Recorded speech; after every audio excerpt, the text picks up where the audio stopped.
नमस्कार बंधुरा आमी संगमित्रा आमार এই নিরামিষ সহজ রান্না চ্যানেলে আপনাদের সবাইকে স্বাগত। आज आमी रान्ना करছি কালো জিরে আর ধনেপাতা দিয়ে নিরামিষ চচ্চড়ি।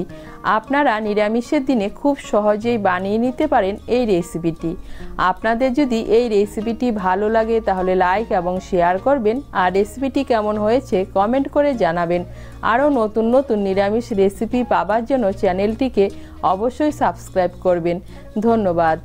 রান্নাটা আমি সর্ষের তেলে করছি, তাই প্রথমে কড়াইতে দিয়ে দিয়েছি 1 টেবিল স্পুন সর্ষের তেল। তেলটাও গরম হয়ে গিয়েছে। এর মধ্যে দিয়ে দিচ্ছি হাফ টিস্পুন কালো জিরে আর একটা কাঁচা লঙ্কা। ফোড়নটা দিয়ে একটু নাড়াচাড়া করে নিয়ে এর মধ্যে দিয়ে দিচ্ছি কিছু কেটে রাখা সবজি। এইখানে আমি সবজির মধ্যে দিয়ে দিচ্ছি আলু, শিম আর মূলো। এখানে আমি 4-5টা শিম, একটা মাঝারি সাইজের আলু আর একটা বড় সাইজের মূলোর হাফ মূলো নিয়েছি। সবজিগুলোকে আমি সরু সরু করে কেটে নিয়েছি। মিশিয়ে নেব, তেলের সঙ্গে মিশিয়ে নিয়ে একটু নাড়াচাড়া করে নেব। মূলো, শিম আর আলুটাকে তেলের সঙ্গে মিশিয়ে নিয়ে একটু নাড়াচাড়া করে নিয়েছি।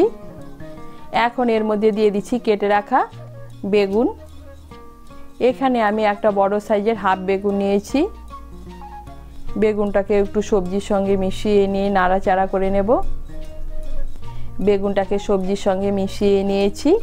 এখন এর মধ্যে দিয়ে দিচ্ছি কেটে রাখা ফুলকপির ডাঁটা। এখানে আমি 1 বাটি ফুলকপির ডাঁটা নিয়েছি। ডাঁটাগুলোকে আমি সামান্য একটু নুন দিয়ে সেদ্ধ করে নিয়েছি।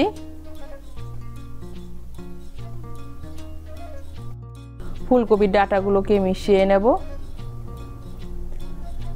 মিশিয়ে নিয়েছি। এখন এর মধ্যে দিয়ে দিচ্ছি স্বাদ মতো নুন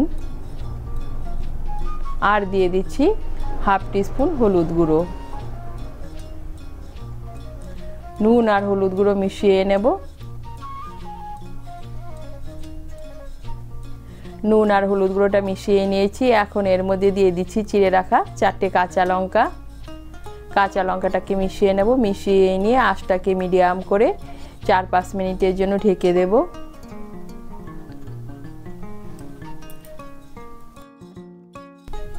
আঁচটাকে মিডিয়াম করে 4-5 মিনিটের জন্য ঢেকে দিয়েছিলাম। এই দেখুন সমস্ত সবজিগুলো সেদ্ধ হয়ে গিয়েছে আর সবজিগুলো মজেও গিয়েছে।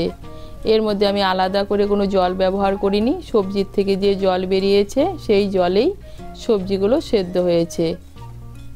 একটু নাড়াচাড়া করে নিয়েছি। এখন এর মধ্যে দিয়ে দিচ্ছি সামান্য একটু চিনি। চিনিটা অপশনাল, আপনারা যদি পছন্দ না করে না দিলেও চলবে, কিন্তু এর মধ্যে একটু চিনি দিলে খেতে ভালো লাগে। চিনিটা মিশিয়ে নেব। মিশিয়ে নিয়েছি। এখন এর মধ্যে দিয়ে দিচ্ছি বেশ খানিকটা ধনেপাতা কুচি।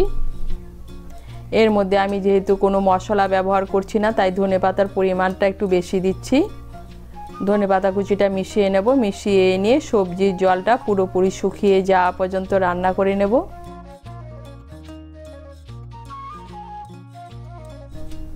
আঁচটাকে মিডিয়াম করে সবজির জল পুরোপুরি শুকিয়ে যাওয়া পর্যন্ত রান্না করে নিয়েছি।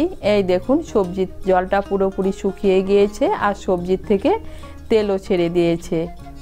আর তৈরি হয়ে গেল কালো জিরে আর ধনেপাতা দিয়ে চচ্চড়ি। আপনারা নিরামিষের দিনে সর্ষে বাটা ছাড়া এভাবে কালো জিরে আর ধনেপাতা দিয়ে চচ্চড়ি বানিয়ে খেয়ে দেখবেন, খেতে কিন্তু অসাধারণ লাগে। তৈরি হয়ে গেল কালো জিরে আর ধনেপাতা দিয়ে চচ্চড়ি।